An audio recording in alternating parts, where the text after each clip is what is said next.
because you have no boundaries. Your windows are wide open. Your doors are not closed. They're not locked. So see, people believe that I believed that boundaries were bad. I never grew up with boundaries. My parents were drug addicted. I was born drug addicted. There was domestic violence all the time.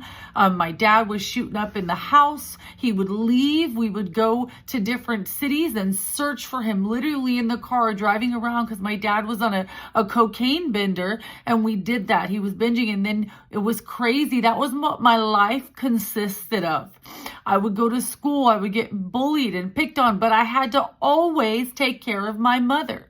My father would be there. I had to parent him, make sure that the holes weren't, the blankets weren't burned by cigarettes, and that at every stoplight when he was driving, I had to say, "Daddy, you okay? Daddy, wake up. Daddy, wake up." Because the second that anything slowed down, he was nodding out. So my life was very hectic. And I don't say that for pity. I say this to teach purpose. And so the Lord was obviously preparing me to be able to handle a lot, to be able to be quick, be observant, be able to counsel, bring unity. But I had to do that. I had to counsel my mother and father. They would fight, and he would hit her. He would hit me, kick me, spit on me, run at me, and throw license plate at my nose and hot coffee. But what I'm telling you is I grew up and everybody would just overstep everybody.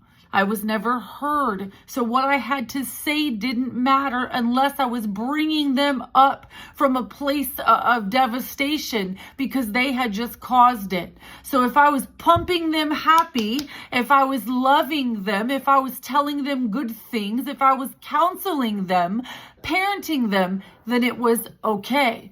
Everything was calm, right?